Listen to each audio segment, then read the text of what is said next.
We are live here at ISE 2016 with Executive Director Vin Bruno from CEDIA. Welcome, sir. Thank you. Thank you for having us, by the way. This is half your show. Yes. So thank you for letting us in your house, in your rented abode here for a couple of days. This is an amazing show. Yeah. You know, we already know that we've broken a record. Right? Really? Yeah. As of this morning, we're up in over 66,000 people. Holy cow! I know. So, last week, I got a notification to be on a pool. Yeah. And so last year we had 59,350 people. And I said, okay, let me tack on 5,000. I think that's modest growth. Yeah. Well, I don't know where we're getting these people from, but we're up in over 66,000 registered right now. Now, last year, there was some grumbling about a 4-day Integrated Systems Europe show. Yeah. But I could tell you that day 4 is wildly successful. And you ask, No, I was wait, going to say, we're recording this on Thursday. but this is day 3, you Yeah. ask. Well, the last day of every show is typically slow. Okay. The crowds today are indicative of day 4 was a good decision because we're not slow anywhere. No. And I'm quite anxious for tomorrow. We have our keynote. Typically our keynote is done on the first day. Yep. This is on the last day. Dr. Michio Kaku. He's quite compelling. Yes. I think he's going to strike a chord with some people, and he's a futurist. And I think a lot of people are, we know a lot of people are staying because the registrations to attend the keynote were overbooked. Yeah. So we're at standing room only, and I'm proud of this. I'm proud of this show. Real quickly on Dr. Kaku, because we got the chance to do a phone interview with him. He has something that he's referring to where he talks about the future of automation, the future of innovation, internet everywhere, kind of the natural evolution of the internet of everything, or the internet of things. Where do you see, not just residential, right? Because obviously CEDIA is residential, but you came from Crestron, so you've seen both sides of this. Where do you see that whole IoT, IoE environment taking us as integrators, as manufacturers, as folks in this industry over the next few years? Well, so the Internet of Everything, as I like to refer to it, it's about predictability, right? Okay. And the computing power of Internet of Everything, it gets all that data. And then what do you do with that data? You start to predict your next actions. So where it's taking us to is artificial intelligence. And I'm a big fan of Mark Zuckerberg. Yeah. I'm a big fan of Iron Man. And Mark Zuckerberg wants to create Iron Man in the homes. Well, it's CEDIA home technology professionals that actually can deliver that dream. So with the Internet of Everything, that is where we're headed. And in short order, because technology isn't growing linearly, it's growing exponentially. And it's incumbent upon us at CEDIA to stay ahead of that technology, stay ahead of that upcoming curriculum that's necessary so that we could provide it to our home technology professionals in advance of that technology being released so that everybody maximizes their profit on it. Okay. And kind of like Moore's Law is what you were referring to when you said we're growing exponentially, the whole doubling of the speed. Yeah. From a CEDIA standpoint, why do you guys do this? Why do you do this show? The reason I'm asking the question is it's not meant to be hateful, but CEDIA and Infocom both traditionally US-based organizations, right? Yes. 10, 15 years ago when CEDIA and Infocom got together, you guys made a conscious decision to come into the European market and say, this is important. Yes. So why do you do it?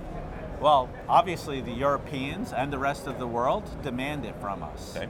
I'm proud of our partnership with Infocom as well. Dave Labuscus and I have become quite friendly, and we've given each other quite a few tips. I'm the newbie now, and he's guided me beautifully through the waters of leading an event like this.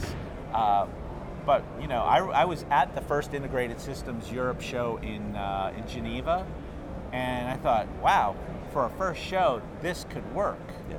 And it was my first time in Switzerland, and I was expecting beautiful mountains and all that. Little did I know, I was in a city that closed down at 9 with a beautiful lake, great food, Yeah. and I ended up leaving Switzerland without seeing any of those mountains. I'll get back there though. Amsterdam now is really it's a part of the brand of Integrated Systems Europe, and we work with now the outgoing CEO and the incoming CEO with how we can grow this thing. You know that every single year there's a new structure built to support the growth of this show. We take more space than any other show held at the Ride. Wow. And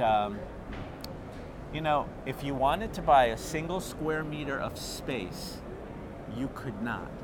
We are sold out and then some. We have a waiting list. This is an aspirational show now. And it goes to show you, there's a lot of newcomers into the area, and there are a lot of young, high-tech people. There's a lot of businesses incubated right now working on artificial intelligence. Yeah.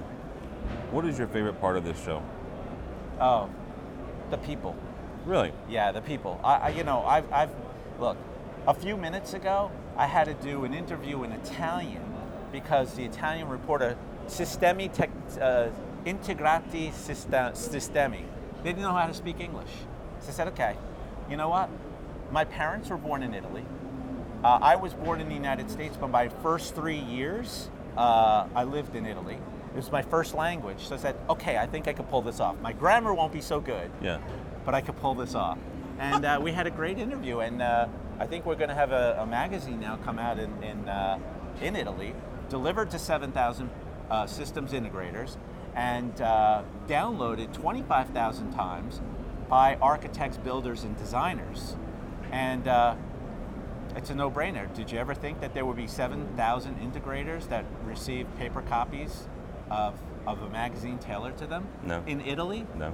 Neither did I. Then that's what I love. Meeting with people like that, teaching me something. There's so much that we really do take for granted with the rest of the world when we're just in the United States. No. All right, real quickly before we let you go, we're at the beginning of 2016, although you guys have been doing work already.